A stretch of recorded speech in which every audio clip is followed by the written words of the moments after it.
find yourself just consistently having the same argument or responding in exactly the same way with no resolve.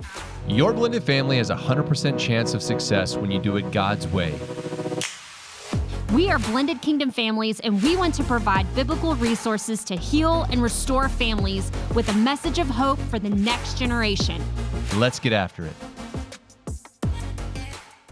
Hey guys, welcome back to the BKF podcast. We are super excited you're here with us. Super excited. Super. If you haven't taken a chance already, like, share, comment, leave us a review. You can always email us at info@blendedkingdomfamilies.com. We'd love to hear your feedback, especially on these episodes, because right now we're in a series highlighting mental health. Yes. As you guys know, in addition to Blended Kingdom Families, Vanessa and I own a counseling center called 7 Therapy. It's in Colleyville, Texas, in the DFW metro area, and that's 7 SEVN therapy.com. You can go check it out. It's literally one of the most unique environments for counseling that I've ever seen, and I love what it does with people and the way they experience this environment. And today we're going to be highlighting another one of our therapists that is phenomenal.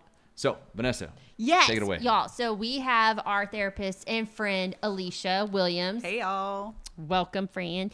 She's first and foremost a wife, but she also has a very unhealthy obsession with chips and queso. So Yes, I have to confess. Yeah. Yes. Y'all are so good. So right for each other. Yes. So good. So good. Yes, a lot of Torchy's tacos. Oh Put my that plug gosh. in there for Torchy's because they have some good queso. Oh my let me tell you. gosh. Yes. So good. So good. Well, you guys, Are y'all Alicia. going to talk about chips and salsa some more?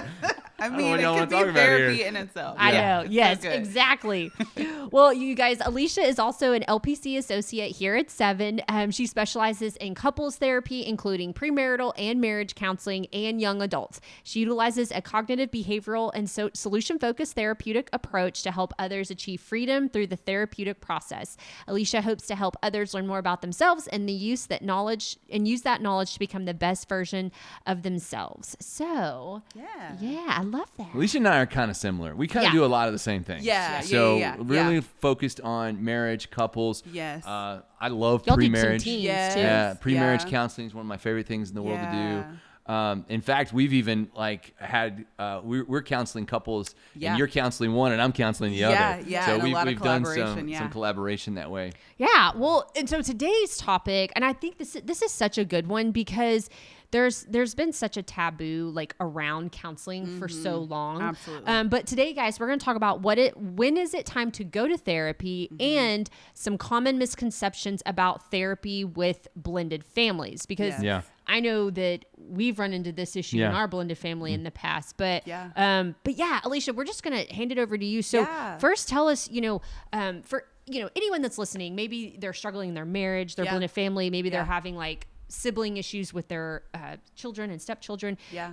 What is, if they're wondering like, hey, maybe we should go to therapy. Cause I think a lot of people wait until they're in crisis mode to go to therapy. Absolutely. So yeah. share with us, like, when is a good time? Yeah. So I think with a lot of blended families, whether it's the couple that wants to come or they want to bring their teenager in to see me, I think one of the biggest reasons with couples specifically is when you're having cyclical arguments. Oh, yeah. When you're arguing about the same thing over Yeah. and over and you're not getting any type of resolve, That's or good. you are resolving it, but it keeps popping up in every subsequent argument and you just can't seem to get past a certain point. Yeah. With blended families, there can be a lot of fodder for the fire when it comes to that. Yeah. Yep. And so getting a second opinion about what's going on and getting some tools to really help you communicate with your spouse in the best way can be really helpful. It doesn't have to be hard. It doesn't have to be this difficult thing. You can really get support so that you can have a really thriving marriage, even in a blended family. So you say cyclical,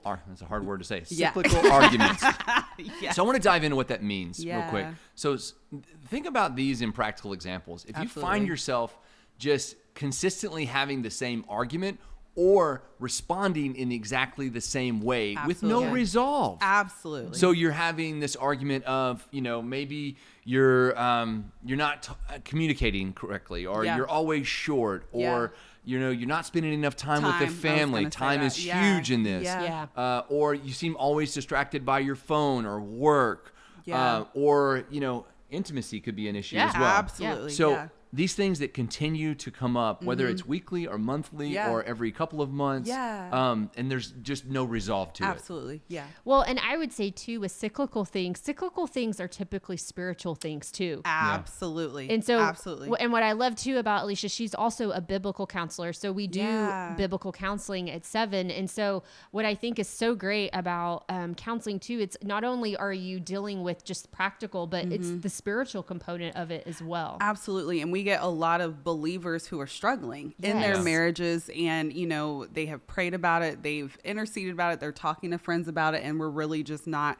getting to that place. And so having a biblical counselor who not only understands your marriage from that psychological standpoint, but also can support you in that spiritual aspect can be really life-changing for a couple that needs that. So absolutely. I can't tell you how many times I've worked with couples, and they come to me for Christian counseling, which you would think that would be kind of an assumed of what I'm going to say.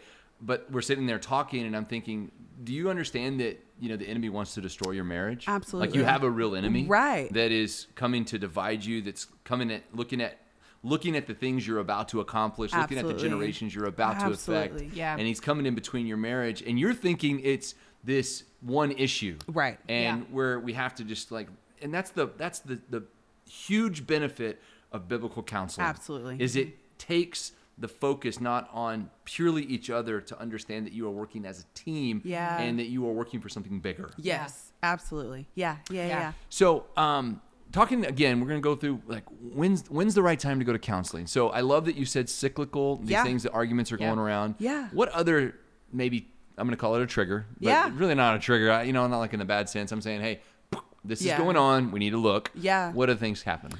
This is something that I know you guys talk a lot about is when you bring up the D word, divorce. If you have used that in an argument, if that has popped up in any type of conversation, especially with a blended family, that to me is kind of like a red flag. That's kind of we need to kind of come in and talk, even if it's something that was just a flyby comment. I think we use humor or sarcasm as a defense mechanism, 100%. and that can be revealing more of what's going on under the surface. And so if you or your spouse has kind of thrown that on the table, it's one thing to have an argument. It's one thing to disagree with your spouse about an opinion, but I think it's another thing to consider leaving the marriage. And so at that point, if you have not already had support in that way through therapy, I think that would be an excellent opportunity not to throw that thing away, but really get some support for you and your spouse. Yeah, that's good. That's a good one. You can't say bomb on a plane. Yeah. You know that, right? Yeah. You shouldn't say divorce in a marriage. Yeah. So I'm just saying, I love that you said that. Yeah. I love that as a support that you guys all talk about all the time. And I even have couples who are like,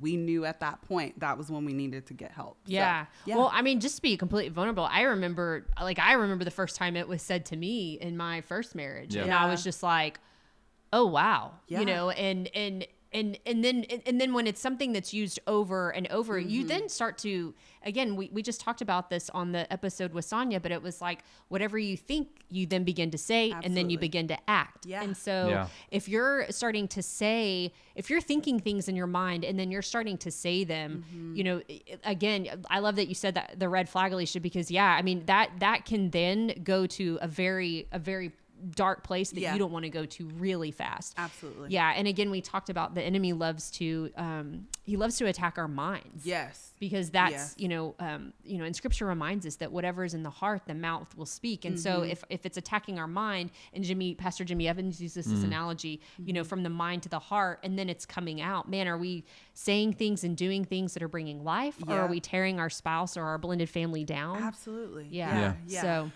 no question. And again, these are all things, and I think people generally know when they need help. Absolutely. You know, I mean, absolutely. See, this is the big bridge that we're going to get over today. Yeah. So I'm going to draw a parallel. If you collapsed on the floor, I'm going to bet that you're going to go see a doctor, because you know that's going to be well and good for you. Yeah. Like if you break your leg, you're going to go to a doctor. Generally speaking, when people need to go to counseling, they know they need help. But here's the but, is people have such a misconception about counseling. Yes. And this is the part that drives me absolutely batty. It's the reason we created Seven. It's the entire reason that we don't do anything, different from the generally accepted principles of counseling here. Absolutely. Yeah. But what we do is we change the environment. Yeah. Because we wanted to change the perception. People's perception of counseling is that it is, first of all, it's for the weak.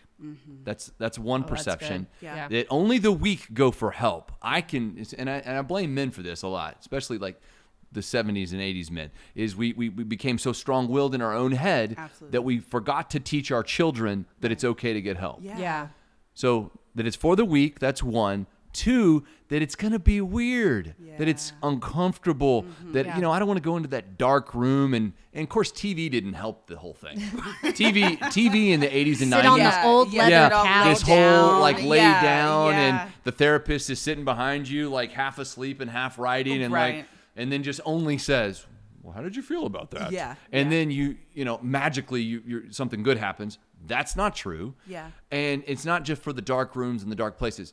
We created Seven to change the atmosphere and the perception around counseling. This is a very airy, beautiful environment. Yeah. So the biggest misconceptions, how do we move past that? Yeah. How do we overcome that? Yeah, I think one of the things that can be super helpful is just coming. I think one of the beautiful parts about the whole reason why I came to Seven is when I walked through the door, I was like, this is a place that I know I can do real work and real change. There was just a level of hope that I felt as soon as I walked through the door. And I think sometimes we can make the process of even getting in so complicated, but I love that about Seven. We make the intake process so simple. Like you can call the office and next day you can come in and see someone. And so we're really about eliminating all of the misconceptions, all of the hurdles, so that it can be a really quick process. You're talking to a person, you are interacting with people who are for your marriage. I think a misconception is that people are going to come in with their problems and their junk, and the therapist is going to say, oh, you shouldn't be together, or that the therapist is going to try to break you up or something like that. But if you're for your marriage, we're for your marriage as well. And so we're going to do everything within our education and our power to support you and empower you to have the marriage of your dreams. And so I think the biggest thing is just coming. It's just getting in the car, getting online and coming and really just experiencing it for yourself. That's the best way. Yeah, I think and just speaking of that, Alicia, I remember we had a client that they were bringing their children and they just came. Like, I don't think that they even like called or anything. They were like, we just came. And so I love that you said that, because it's the hardest yet best thing that we can do. And it's just taking a step in a direction to change our mental health, to help, change strengthen our marriage, get those resources and get those tools. And I love that you said that we are for our marriage, because not only are we treating the individuals, we're treating your marriage, we're treating your blended family. And so that is in itself is almost like a client, so to speak. And so you're not just treating one person, but it's like you're treating the entire conception of what you're coming in with. So I want to say two more things here. One, again, and I know not everybody listens to us is in DFW in the Dallas-Fort Worth area. So if you're not, I understand that. If you're in Texas, you do have an option to see us online, and that's a great thing. But I don't want to. What I don't want to do is tell you that's the only option. Because I'm going to tell you there's a movement that is happening where mental health and counseling is gaining so much traction, and I think therapists are really pushing this healthy option of reduced medication. Not that medication's all bad, but again, we don't want to be relying upon that forever. So counseling in general is picking up the pace of saying, hey, we can really help your marriage and help your family. So if you're in one of those areas that you're like, hey, I don't have a 7 here. So you can always go to Psychology Today, type in your zip code, enter in all the specifics. It's going to pull up all the counselors that are in your area. I'm going to tell this one story here. I remember I had an older lady who called me, and we did the intake form, and I got her scheduled, and she was probably in her 70s. And at the end of the call, I could tell her voice was pretty emotional. And she said to me, this is the bravest thing I've done. Wow. Not coming to counseling, just making the first phone call. Absolutely. She was like, this was the hardest and bravest thing I've ever done. Yeah. In her 70 years of life. Yeah. Wow. And I remember, and that just stuck with me because I think there's a lot of people out there, whether it's your marriage or individual or your blended family's just struggling, and you're just so scared to come tell somebody your problems. And as therapists, we've heard a lot of stories. Trust me. Yeah. We've probably heard most of it. You're not gonna shock us. Yeah. And really in our emotions as therapists, we're there to show you empathy. We're there to employ the tools that we know to help you. But it's not to judge you. Absolutely. Yeah. It's not to shame you. Yeah. It's not to do anything like that. So if you're in that boat and you're scared, just pick up the phone. Yeah. Make the call. Yeah. We make it so easy. Yeah. Yeah, absolutely. Okay, so I want to give last thoughts to you ladies. Yeah. So what encouragement would you give somebody? Ooh, yeah. And maybe the last thing is, what do you think is the most beneficial part of counseling? So y'all, either one of those, y'all take either one. Oh, gosh. What encourages or what's the most beneficial? I'll go with the most, I think the most encouraging, Yes. most encouraging thing. I think, as a mom, as a, ministry leader and sister, friend, like all the things, there's just a lot of stuff, and I can tell Scott my things, and I love it because, and not everybody's spouse is a therapist, but he'll be like, hey, do you want me to, he'll say, he'll say, do you want me to listen? Do you want me to, or give my advice? And I always say, I want you to listen, then I want you to encourage me, and then I want you to give me my advice. But even, sometimes Yeah, we don't make I love sometimes that we don't make order. it to the Yeah. advice part. Sometimes we just get to the listen part. Yeah. but sometimes I just, in doing all those things, you can feel very alone. And Yes. sometimes like, maybe like just, even your spouse doesn't understand exactly what it is that you're going through, and you can't really, I can't really verbalize that in a way. And so I think what is encouraging about counseling is that I can go into a safe place with somebody who doesn't know anyone that I know. Right. And I can just spill everything out that is within me. They can pray over me. That's what I love about biblical counseling specifically and they can point me to scripture and to things in the Bible and speak things over me that the Holy Spirit is leading them in that maybe he didn't speak through Scott with, or my friend or whoever. And so I think that that's what has been encouraging to me when doing counseling is that I have this person that I can go to. Love that. To be able to process things out with. That's good. That's good. I think one of the biggest benefits is when you walk into a counseling office, and this has happened to me so many times, especially with people who've never been to counseling for the first time, and they sit down and I'm sitting there and it's like there's that moment where they're like, oh my gosh, we're about to do this thing. And when they get to just share their story, some people have never just sat and shared what they've been through and just had someone sit and listen to them, because most people want to fix. Most people want to either get their story across. And so having that empathy in that safe place, I think can be the biggest benefit. I've had clients that just come in and share their stories. And yes, we're about tools and giving you concrete things to do, but some people have just come and been like, I've never just shared my story. And there is power in owning what I've been through and the healing that I need to go through. And so I think therapy, as you begin this journey, just having a safe place to tell your story, I think can be one of the biggest benefits, is having that sense of safety. Oh, that's good. Yeah. So good. Yeah. Well, guys, we're going to finish up today. But again, Alicia, thanks so much for being with us. And again, if you want to schedule time with Alicia, you can visit 7therapy.com. Her bio is there. Yeah. You can go down, request an appointment. Awesome. She would love to spend time with you and help you in any way possible. But guys, thanks so much for being with us today. I hope you've enjoyed this episode, and we will see you next week. Be blessed in all that you do. Hey guys, so glad you were here with us today, and I hope you enjoyed today's episode. And you can find more resources from Blended Kingdom Families at blendedkingdomfamilies.com. Join us again next time as we hang out with more amazing podcast guests. And remember, nothing will be impossible with God.